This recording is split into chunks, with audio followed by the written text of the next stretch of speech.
Hey guys, in this review, we're checking out the brand new Ninja Sizzle Pro XL. It's a 20-inch indoor griddle that Ninja claims can reach a temperature of 500 degrees Fahrenheit.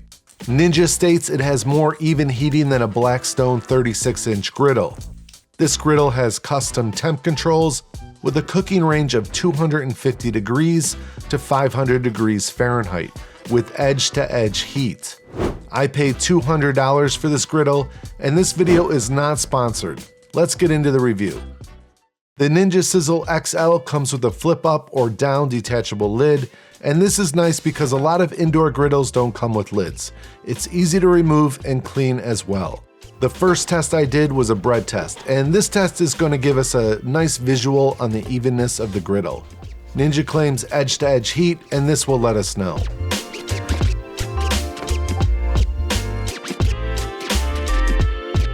This looks great, and you can see some lighter color in the edges, but overall, as far as griddles go, this is pretty even.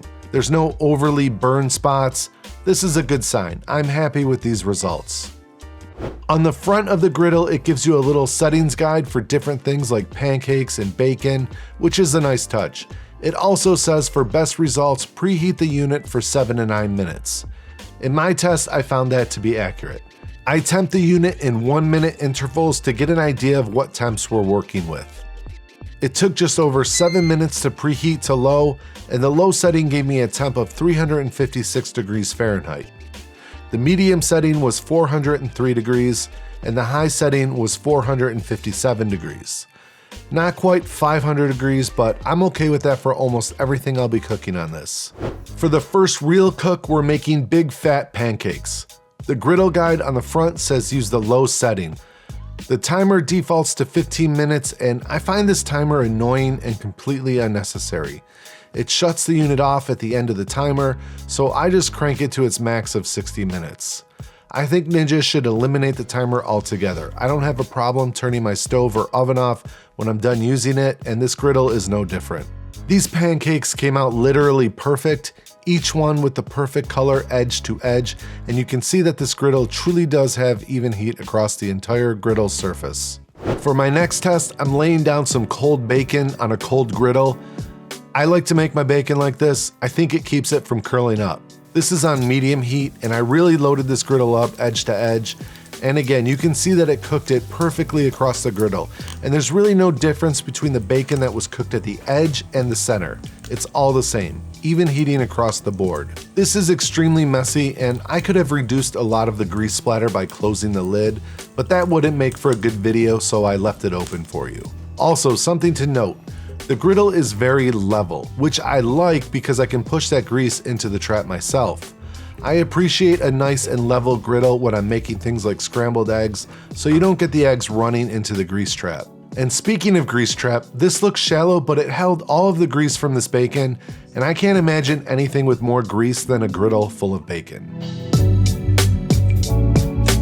I made this bacon for smash burgers, so I'm toasting some Martin's potato rolls, which in my opinion are the best rolls for smash burgers.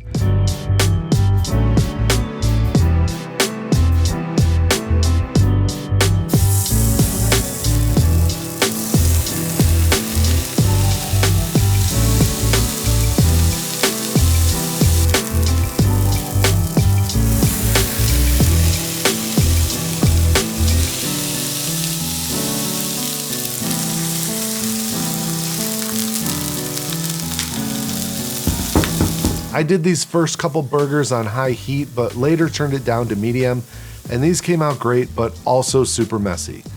This grease splattered everywhere, so make sure you shut the lid, but even shutting the lid is not going to completely eliminate the splatter because you still need to smash the burgers and flip them. I would say smash burgers are best made outside, and this isn't a fault of the griddle, it's just making smash burgers is messy. This is 80/20 ground beef, and you really need that fatty ground beef to get a good crispy surface on your burger. If you hate your life, you can make turkey smash burgers, which my wife likes and some of my kids, and these are not greasy at all.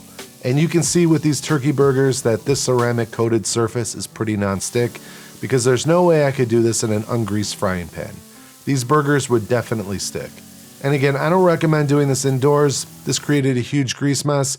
Even my glasses were covered in grease, which means I'm covered in grease. So yeah, do this outside if you're able, but these were great.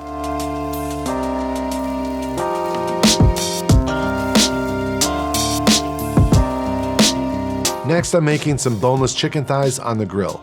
I like that it comes with a separate grill and griddle, and you can see here the burner, which obviously has a pretty good coverage for even heating. There's a button here that gets pressed when the griddle or grill is installed, and the unit won't heat up unless this button is pressed. The grill is made with the same non-stick ceramic coating. This chicken is coated in olive oil and seasoning, but I could put this on with no oil and it's not gonna stick.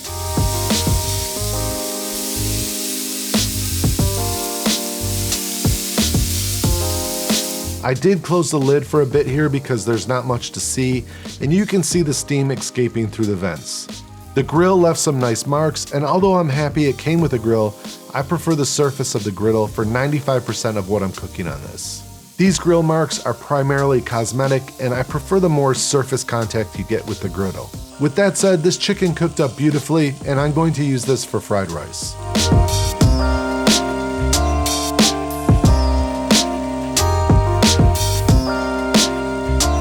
I always kind of wing my fried rice, but the basic ingredients are usually the same.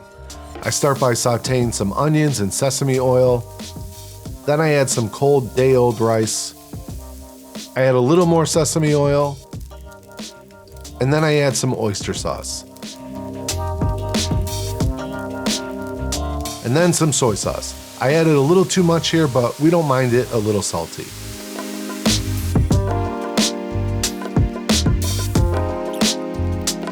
Next, I scramble some eggs and mix them in.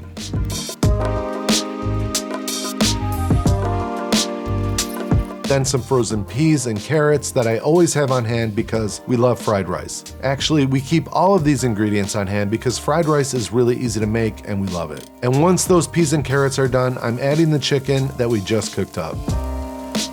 I definitely overloaded this griddle. This was a slight challenge to keep everything in, and after making this, I kind of wish the griddle walls were just slightly higher, but it got the job done. The fried rice was actually pretty awesome. So overall, I know there's cheaper, no frills griddles available, but I found they don't have even heat, they typically don't come with lids, and the thermostats are a crapshoot at best.